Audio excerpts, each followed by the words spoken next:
Looks like another stormy night taking shape across parts of the area. We're tracking additional rounds of heavy rain-producing thunderstorms just ahead. The mother of a man who died in the Johnson County flood talks to us about that horrible day when her son was swept away. After the deadly attacks against the military in Tennessee, a Kentucky man has made it his mission to protect soldiers and Marines at one recruiting center. Tracking, alerting, protecting.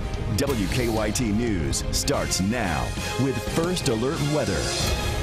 Good evening to you. It is another stormy night across parts of Kentucky, and we have declared a WKYT First Alert Severe Weather Day to help you track the flash flood threat. Even more storms are expected overnight. For the very latest, let's begin tonight with Chief Meteorologist Chris Bailey. Chris? Yeah, guys, earlier this evening we were telling you over and over that Defender would begin to light up later this evening with showers and thunderstorms to our west. A lot of big-time boomers now around the Ohio River counties. We already have had some strong thunderstorms racing from the Lexington area eastward. That thunderstorm on top of West Liberty now is the same one that developed right on top of downtown Lexington just a couple of hours ago. Additional showers and storms are now trying to pop behind that from Flemingsburg down into parts of Montgomery and Bath counties and toward the Frenchburg area. Lexington Metro, still not a whole lot going on as of right now, though. Look to our west. Interstate 64 corridor lighting up like the proverbial Christmas tree with showers and thunderstorms here. A heck of a light show. Some of those storms have been severe around parts of Meade and Breckenridge counties. This looks to me more like a heavy rainmaker into the overnight with a lot of thunder and lightning. Additional showers and storms are also popping just to our north. Now we continue with that flash flood watch tonight into part of the day on Tuesday. Your updated hour by hour future radar showing showers and thunderstorms expanding across central and eastern Kentucky into the wee hours of the morning. Not a whole lot of severe weather anticipated with this tonight, but guys, the cause for concern, obviously, the heavy rain threat. Our ground is saturated, can't hold a lot more. Localized flash flooding is a possibility tonight into early tomorrow. We'll track what comes in behind a cold front that blows through here about this time tomorrow night when I come back in a few minutes. She says that she watched helplessly as the water swept him away. And tonight, the mother of a man who died during last week's flash flooding in Johnson County is talking about her heartbreaking loss. 22-year-old Richard Blair was one of the 4 people who lost their lives. He and his family were inside their home when it flooded and was pushed off its foundation last Monday. Monique Blair is at the live desk with our top story at 11. Monique? Amber, 1 week ago today was the last time Heather Blair saw her 22-year-old son Richard as her house floated away in the tragic Johnson County flood. Tonight she is taking us back to that horrific afternoon. Losing a child is a whole nother level of pain. Like, I can't even describe it. I can't even, it just, you feel like you're dying. Heather Blair says she and her 3 sons, Heath, Tyler, and Richard, were inside this white home on McKenzie Branch when it began to float off its foundation and water poured into the home. Next thing I know, the walls just started coming in. The ceiling started falling in. Blair's 22-year-old son Richard had cerebral palsy. She says she tried everything she could to save her oldest son from the water as it was moving quickly. And I just remember hollering, you know, Richard, mommy's trying to get you, Richard, I'm trying to get you. And all I could see was his face, you know, his face was still above the water. But then Blair says she was sucked underwater again, and when she came up, she clung to a tree and looked around for her son, but she couldn't see him. I knew right then. Richard's body was found 2 days later. Blair says through the chaos, she was also fearing for her 2 younger sons. I just remember I just looked up and I said, God, please, don't take 2 of my babies.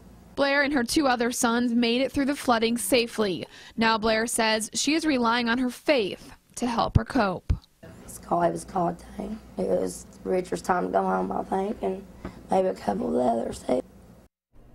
Now Heather and her 2 younger sons have been living in a hotel ever since they lost their home. At the live desk, Monique Blair, WKYT. Monique, thank you. Well, after all that devastation, will people who lost their homes in Johnson County rebuild in the same places? The Kentucky Department of Environmental Protection says the flood was a once in every 500-year event. The state leaders say the homes that were damaged or destroyed should have had a permit from the state because they were in a floodplain. The state does not have any floodplain construction permits from Johnson County. The county's judge executive thinks some people won't move. And I think the people that live out there are going to think twice, too, before they come back and consider that. But now, you know, when families have lived in an area as long as they have, it's the natural tendency, you know, is to try to go home. State leaders say they recommend that people not rebuild in the same locations. New tonight, Wildcat Moving has teamed up with the American Red Cross to help Kentucky flood victims. Wildcat Moving has provided a box truck to haul supplies to flood victims. Tomorrow from 8 until 4, you can bring donations to the truck, which is parked outside the Red Cross on Olivia Lane off Newtown Pike in Lexington. For a full list of the donations needed, just go to WKYT.com. Witnesses describe a frightening scene. They say an elderly woman was hit by a car outside a Madison County grocery store. It happened this afternoon in the parking lot of the Kroger in Richmond. A Kroger representative said the woman was with her daughter when the driver of an SUV backed into her. The woman's arm ended up being pinned between the SUV and a car. A nursing student who saw what happened said she tried to keep the woman calm and alert until paramedics arrived. I knew that I needed to keep her talking and make sure that people, the bystanders, stay clear because it was a lot of people were crowding around her. The injured woman was taken to UK hospital. Her name has not been released. Kroger representatives say she's expected to survive. They say the driver was also taken to the hospital. They think that she may have had a medical emergency before the crash. We have new information tonight about a man accused of killing his mother in Lexington. Court workers in Colorado tell us Jack Clemons will likely be in court this week for his first hearing. Police arrested Clemons in Kansas last week after they say he led them on a chase from Colorado to Kansas. That happened a few days after Lexington police say they found Clemons' mother, Shirley Clemons, dead inside her home. Lexington police charged Jack Clemons with murder. He's also facing charges for the chase in Colorado and Kansas. He says it's a way to let soldiers and Marines know that the community supports them. A Laurel County man has made it his mission to make sure that military recruiting offices are safe. And this comes after 4 Marines and a Navy petty officer died in the shootings at Chattanooga military facilities last week. Soldiers and Marines are not armed at recruiting offices. New at 11 tonight, Victor Puente shows us what this man is doing to provide security. The sign at the front of the Armed Forces Career Center in London lets visitors know that firearms aren't permitted on the property by anyone. That same federal policy was in effect at the recruiting center in Chattanooga, where 4 Marines and a sailor were killed last week. Federal law prohibits them from carrying a firearm on federal property, but somebody has their back. Brian Cheek never served in the military, but he's the father of an Iraqi vet. It says he felt the need to do something after that attack. Now he's standing outside of his local recruiting center, armed and vigilant. I just felt a deep sense that we needed to do something on the local level to make sure that what happened in Chattanooga didn't happen in London. Cheek told me that before he came here today, he notified the people at the recruiting center, as well as the employees at the neighboring businesses and local law enforcement. And I did that because I wanted them to know that, number one, we have your protection. I also wanted the protection of local law enforcement. A woman who works near the recruiting center told me she felt safer with Cheek just down the sidewalk. And I thought it was just great that he was volunteering his time to do that. Cheek says since he's posted the idea on Facebook, he's had dozens of people contact him, hoping to work in shifts to make sure someone with the gun is standing outside of the center. Stories of similar acts have been reported across the country. They want to do something. They just don't know what to do. And I'm hoping that by standing out here like we're doing today, that folks will have enough of, I can do that. I can't go fight, but I can do what he's doing. In Laurel County, Victor Puente, WKYT.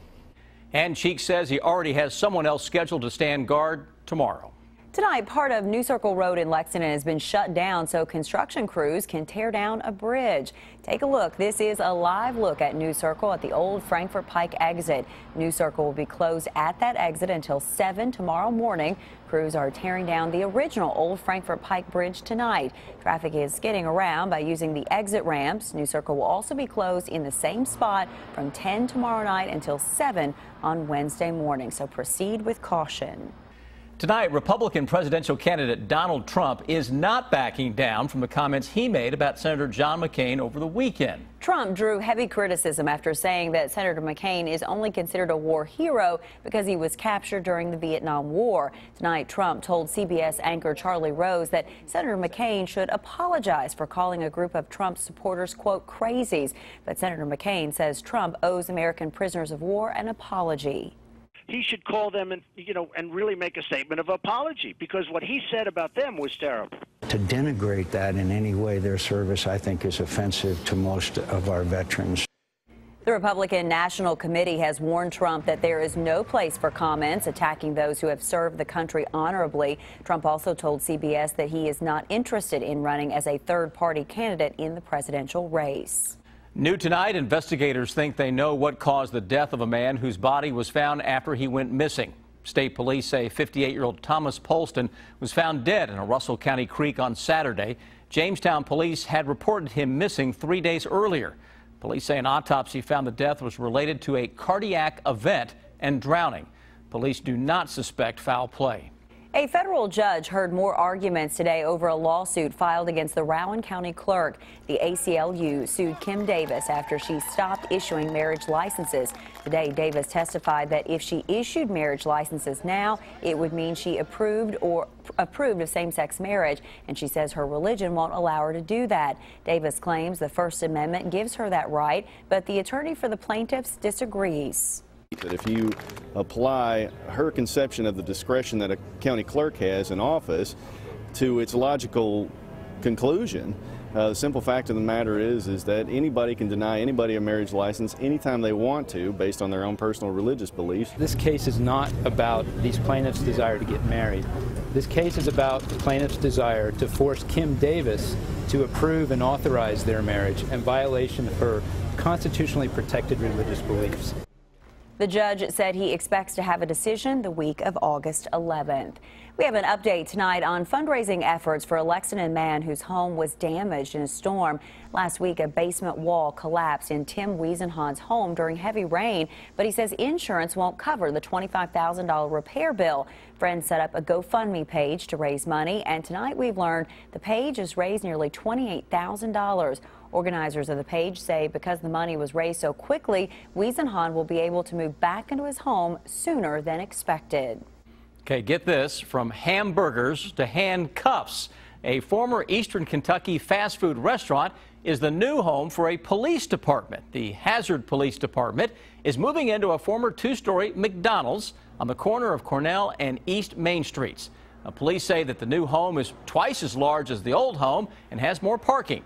Renovations of the building are expected to begin soon. McDonald's left the buildings last year when the chain opened a new location nearby. I think that's a first. They're serving up safety. Oh, very good, Amber. There yes, there's your hook.